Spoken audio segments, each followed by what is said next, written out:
Hi, Afroze. Welcome to 10 by 6. Hi, thank you for having me. Our pleasure. Afroze is one of the editors at the Canary. So she's going to be telling us all about what the Canary does, how long it's been around, and its longer term plans. So we'll kick off, Afroze, with, why do we have the Canary? And when was it set up? And what was its initial purpose? Yeah, so it was set up 7 years ago. We've celebrated our seventh year anniversary in October. So it was 2015 that it was set up, and I think initially, really, it was just to provide a counter narrative to the mainstream media, because one of the things that sort of gave us a lot of exposure, I think, is our reporting on Jeremy Corbyn in the beginning, because we noticed that the mainstream media was really doing him a disservice, and kind of obviously later on it came to light that it was much, much more insidious and quite systematic the way that they brought him down. But yeah, I think initially it was really just to provide a counter narrative to what was in the mainstream media.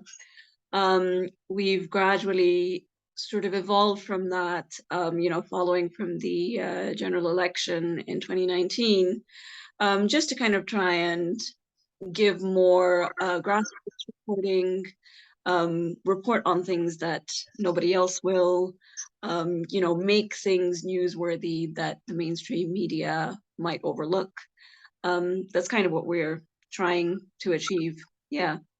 Brilliant. And alongside, obviously, many other members in the Independent Media Association, it's really about providing the information that the corporate media either doesn't or it tends to manipulate and skew so that we can obviously see the agenda behind it. What's the Canary been able to do in terms of counteracting the corporate media and their insidious ethos? I think one of the things that we've tried to do from the beginning is to not just be neutral reporters of the news or just claim to be neutral. I think that one of the things we challenge is the notion that reporting is impartial, that any form of media is impartial. I think that outlets in the mainstream claim to be impartial while actually very clearly pushing a certain agenda. And I think we've sort of done away with that, just that notion altogether. We are partial to justice. We are partial to, fighting for the working class. And we will, I think that being open about that and being honest about it gives whoever comes to our website, whoever looks at our work, it gives people the opportunity to judge for themselves whether or not they agree with our point of view. But we're quite open about the bias that we have. And really, that's how we are going about it, and we're quite proud of of doing. Absolutely. We have, we don't claim to be impartial. We try to be balanced, which is different to being impartial. So when we are reporting on news, we do try to, we will give the other side, for instance, an opportunity to respond to claims, etc. So we do try to be balanced in our reporting, but that's not the same as claiming to be impartial and claiming to be neutral on things when actually we do have an ideological position and we are not afraid to admit it. Yeah. And it was the great Howard Zinn, wasn't it, who said that it's you can't be neutral on a moving train.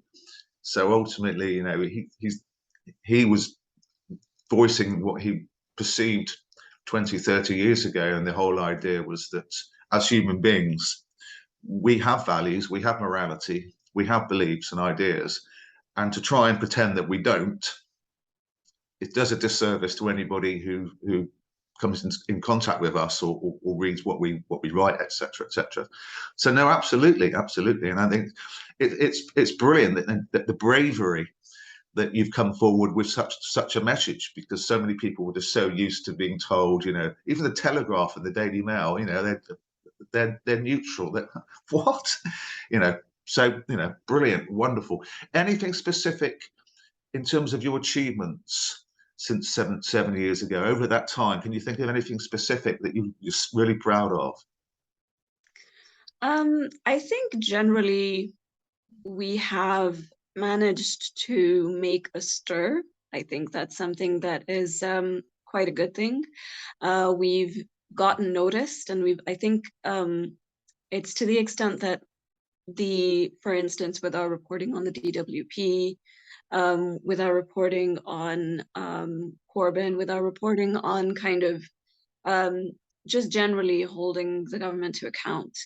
I think it's the sort of thing that has got the establishment worried, which is, I think, probably our biggest achievement. I know that a lot of people have tried to kind of dismiss us as, you know, not reliable, not rigorous enough, etc. But I think we are, you know, we've kind of overcome all of that, and we've countered it, and we're still standing. So yeah, so I think that's probably one of the things that we are proud of, is that we instill fear, which is a great thing. Yes, absolutely. And also, by experiencing so many things along the way and still being standing, it actually makes you stronger, doesn't it? Absolutely. Yeah. Yeah, because you've learned all the skill sets, all the tools to be able to cope with those particular issues as they arise. And that leads us into that sort of final question, and Afroze, what's the sort of a long-term perspective in terms of, you know, the Canary, or even the short to medium term? What plans have you got that are going forward? I mean, we want to do more multimedia things, so we would really like to kind of get more active on social media and have more video content. That's one of the things, kind of content-wise, that we're aiming for. Editorially, one of the things that we really want to do is move away from the focus on Westminster politics towards more kind of grassroots, more radical interpretations of how we can see our future. You know, in an increasingly right-wing society, increasingly right-wing governments, it can be quite frustrating and quite disempowering to sort of look at Westminster politics and feel like it's easy then to feel like there's really no hope and nothing that people can do. But I think we want to sort of provide an alternative to that, provide alternative ways of organizing society, of helping one another, of community support, and you know, and protest, and sort of disruption, and ways that we can reclaim our power.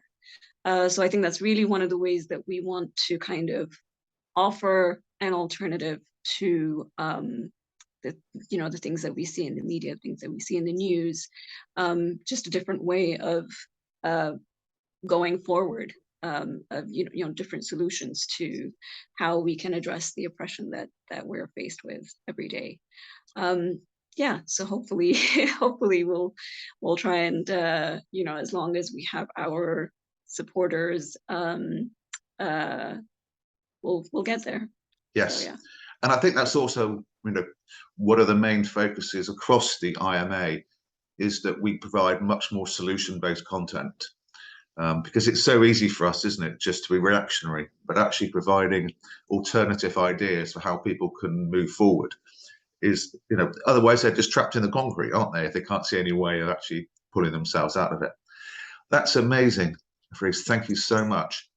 Just a quick reminder to all the people watching this, can you please click on subscribe, and then click on the bell to obviously get any updates.